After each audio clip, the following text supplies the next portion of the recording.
যোৱা দুদিন ধৰি মই শিৱসাগৰ আৰু চৰাইদেউ জিলাৰ বানাক্ৰান্ত ৰাইজক সাক্ষাৎ কৰিছোঁ।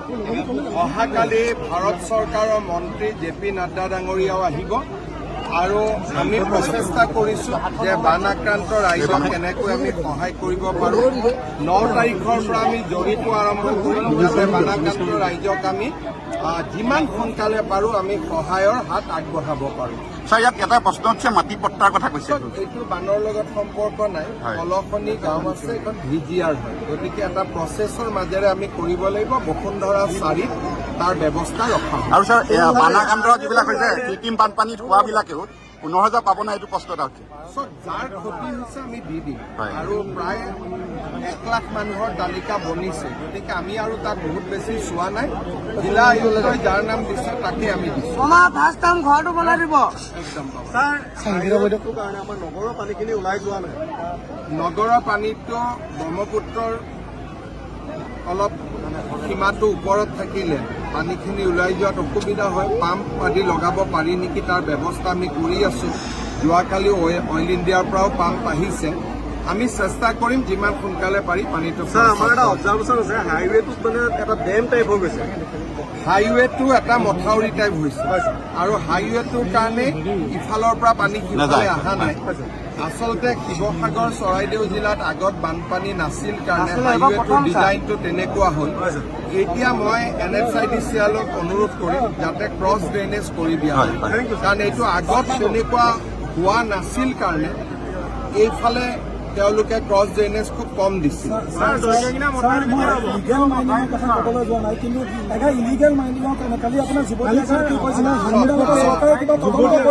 মই এটাই কথা কৈছো, তাতে যিমানখিনি ৰাইজ আছে সকলো ৰাইজেতো তাতে মাইনিঙৰ ওপৰতে নিৰ্ভৰশীল হৈ চলি আছে, তাতে যিখিনি ৰাইজ। গতিকে মই ৰাইজকে কৈছো যে আপোনালোকে সিদ্ধান্ত এটা দিয়ক। তাত এগৰাকী ছোৱালীয়ে কৈছে, বাকী কেইগৰাকী চবেই কৈছে আমি খাম কেনেকৈ। গতিকে এই গোটেই কথাটো যিহেতু আমাৰ শিল নহয়, নাগালেণ্ডৰ পৰা শিল আহে, আমি মাইনিংটো তাতে নাগালেণ্ডততো অসম চৰকাৰে বন্ধ কৰিব নোৱাৰে। আমি ক্ৰাছাৰ কেইটা বিহুবোৰত বন্ধ কৰি দিব পাৰোঁ। গতিকে সেইটোৰ ফালৰ পৰা যদি কিবা লাভ হয় ডেফিনেটলি আমি কৰিব পাৰোঁ।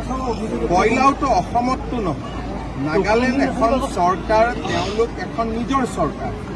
নাগালেণ্ড চৰকাৰে কি নীতি ল'ব কি নীতি নল'ব সেইটো ভাৰত চৰকাৰৰ থ্ৰুদি আমি কথা পাতিব লাগিব। মই বন্ধ কৰি দিম বুলি ক'লে মইতো অসমৰ মুখ্যমন্ত্ৰী, কিন্তু অসমৰ ভিতৰত কোনো ইলিগেল তাতে মাইনিং নহয়। ইণ্ডিয়ান গভৰ্ণমেণ্ট বা মই নিজেও গৈ ডাইৰেক্ট কথা পাতিব পাৰিম, কিন্তু বানপানীৰ পৰিৱেশটো সামকাত এবাৰ গৈ কথা পাতিম। এইটোৰ ওপৰতনো ডাঙৰ বিজ্ঞানী লাগিব, কাৰণ প্ৰত্যেক বছৰে বৰষুণ হয়, আগত হোৱা নাই, এইবাৰ কিয় হ'ল তাৰ বিষয়ে ছেটেলাইট ডেটা আদি লৈ গোটেইখিনি এইটো এটা ভাল কৰি IIT গুৱাহাটী বা ৰুড়কীয়ে চাই পেলাই ক'ব লাগিব। এইটো যদি আমি ৰাজনীতি কৰা মানুহবিলাকে ইমান সহজে উত্তৰ দিব পাৰোঁ, তেতিয়াহ'লেতো মানে মোৰতো জিঅ'লজিও ছাবজেক্ট নহয়, জিঅ'গ্ৰাফিও নহয়, মই কেনেকৈ উত্তৰ দিম কওক। মইতো ৰাজনীতি বিজ্ঞান অধ্যয়ন হ'ব নেকি কিবা? ডেফিনেটলি অধ্যয়ন কৰাটোতো মেইন কাম, কিন্তু অধ্যয়নৰ ৰিজাল্ট কি ওলাব সেইটোতো আমাৰ আৰু আপোনাৰ মতে নোলাবও পাৰে। গতিকে আমি বানপানী হৈ যাওক, ভাৰত চৰকাৰকো অনুৰোধ কৰিম যে আপোনালোকে অধ্যয়ন কৰক।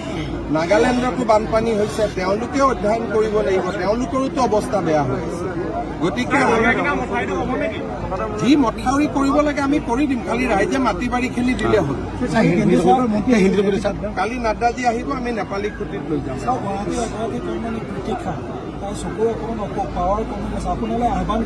মই চাই দিম দিয়ক, মই কিন্তু ইয়াতে ব্যস্ত হৈ আছো, মই যি পাৰোঁ মই ছ'চিয়েল মিডিয়া অসম লাইভে নিউজ চাই দিম আপোনালোকে। যিসকলক চৰকাৰে আগত 4 লাখকৈ দিছিল, আমি তেওঁলোকক আৰু 5 লাখকৈ দিছোঁ। আজি আমি 15,000 দিছোঁ, 10 তাৰিখে আৰু 10,000 দিম, আৰু 9 তাৰিখৰ পৰা স্থায়ী ক্ষতিৰ পৰিমাণ বা জৰীপ আৰম্ভ হ'ব। তেখেত এখন বেলেগ বিপদ থাকে, গতিকে তেওঁৰ লগত কথা 10 লাখ কিয়, মানুহে আৰু বেছি পাব লাগে। কিন্তু ঘটনাটো হ'ল যে তেওঁ চৰকাৰটো চলোৱা নাই, আমি চৰকাৰ চলাওঁ, গতিকে চৰকাৰৰ কথা আমি বুজি পাওঁ। অখিল গগৈয়ে সাঁতুৰিলেও ভাল কৰি এতিয়া পানীত সাঁতুৰিলে কাক উদ্ধাৰ কৰিলে তেওঁ নিজে সাঁতুৰি ফটো উঠিলে ৰীল উঠিলে গতিকে তেওঁৰ কথাটো বেলেগ আপোনালোকে তেওঁ সাঁতোৰা নিউজটো চলালে কিন্তু তেওঁ সাঁতোৰাই কাক উদ্ধাৰ কৰিলে সেই নামটোতো নোলালে গতিকে এইটো হ'ল মইতো মুখ্যমন্ত্ৰী মইতো ইয়াৰ ৰীলৰ কম্পিটিশ্যন কৰিব নোৱাৰো ধন্যবাদ।